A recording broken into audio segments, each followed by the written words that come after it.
विशाल जी, आज एक बार फिर पीएम मोदी की मुख्यमंत्रियों से बात हुई है और यहाँ जो सबसे मुख्य मुद्दा रहा, पत्रिका जिसको लगातार उठाता रहा कि शहरी रोजगार और जो स्थानीय जो रोजगार है उसको लेकर सरकारें क्या कुछ कर रही हैं, इसको लेकर एक बड़ा प्लान यहाँ बनना चाहिए। आज राज्य सरकार की तरफ से यानी कि मुख्यमंत्री सीएम अशोक गहलोत ने भी इस मांग को केंद्र के सामने रखा है। नहीं, देखिए, वही हमने लगातार हम ये मुद्दा उठाते रहे हैं कि नरेगा जिस रूप में नरेगा है उसने रोजगार से लोगों को जोड़ा है।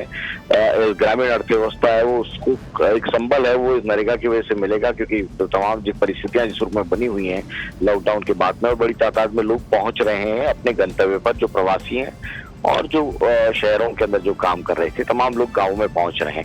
लेकिन मुद्दा ये कि शहरों के अंदर भी बहुत बड़ी आबादी है। अब तक सरकारें ये मानकर चल रही हैं कि जो निर्माण क्षेत्र है वहां हमने अनुमति दे दी तो बहुत सारे लोग हैं वो वहां पर कंपनसेट हो जाएंगे, इसलिए शहरों के अंदर कोई समस्या नहीं आएगी। लेकिन हमको ये भी ध्यान रखना पड़ेगा कि बड़ी तादाद के अंदर जो स्ट्रीट वेंडर्स हैं, जो गली और नुक्कड़ पर जो ठेले थड़ी की दुकानें लगाते हैं, लगभग जो रजिस्टर्ड है, मेरे पास में आंकड़ा है, लगभग 20,000 लोगों को नगर निगम है वो अकेले जयपुर में लाइसेंस उसने दे रखा है। और अगर देखें गैर लाइसेंस शुदा तो ये संख्या लगभग 1.5-2 लाख के आसपास लोग हैं जो कि इस तरह का कारोबार करते हैं अलग अलग जगहों पर। ऐसे में ये केवल जयपुर का आंकड़ा है, आप समझ सकते हैं पूरे राजस्थान के अंदर क्या स्थितियां होंगी या पूरे देश के अंदर क्या स्थितियां होंगी। अलग अलग जगहों पर जो लोग काम कर रहे हैं, एक छोटा अपनी छोटी सी गुमटी लगाकर बैठे हुए हैं, और बड़ी तादाद में जो एक तरह से सर्विस प्रोवाइडर है, जो पूरा इकोनॉमिकल हमारा सिस्टम है उस चेन सिस्टम की आखिरी कड़ी के रूप में मौजूद है, जो घर घर डिलीवरी करते हैं ठेले लगाकर या रेहड़ी लगाकर।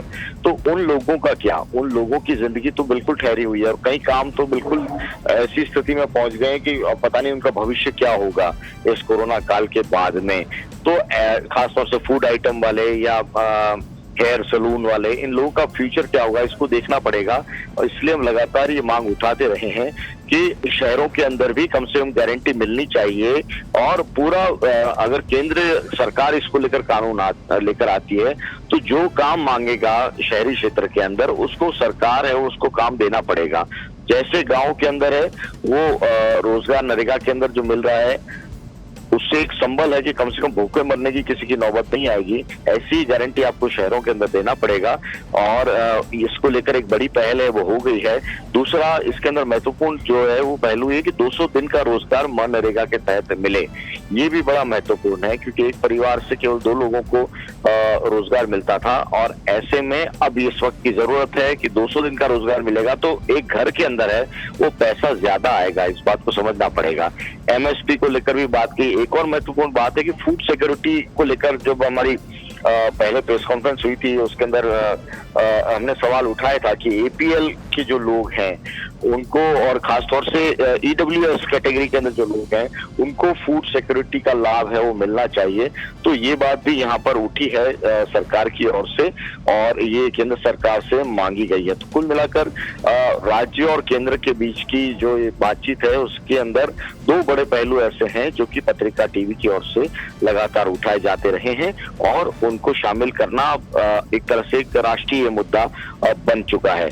एक और अहम बात ये मैं आपको बता दूं कि अभी जो जानकारी मिल रही है कि 17 मई के बाद में हो सकता है कि राज्यों को ये छूट मिले कि वो लॉकडाउन को जारी रखना या हटाने को लेकर वो अपने स्तर पर फैसला कर सकें, क्योंकि जो बड़े राज्य हैं चाहे पंजाब, महाराष्ट्र, बिहार, उत्तर प्रदेश, वो लॉकडाउन को अभी तुरंत है वो खत्म करने को तैयार नहीं है।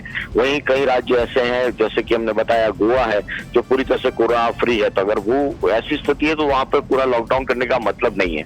ऐसे में राज्यों के ऊपर छोड़ दिया जाए कि कैसे ये काम हो और कैसे अर्थव्यवस्था को सुधारने की बात है वो यहाँ पर की जाए। एक मुश्त मदद की यहाँ पर मांग है वो भी सरकार की ओर से की गई है कि उद्योग और व्यापार को व्यापक आर्थिक प्रोत्साहन है वो पैकेज मिलने की जरूरत है। और राज्यों को जो लोन दे रहे हैं वो भी 3 से बढ़ाकर उसकी लिमिट है वो 3 से 5% है वो कर देने की बात है। जीएसटी का पैसा वो सभी राज्यों ने मांगा है, राजस्थान समेत, और राजस्थान ने खासतौर से टिड्डी नियंत्रण के लिए और ज्यादा सहायता राशि की मांग है वो की है यहाँ पर। कृपा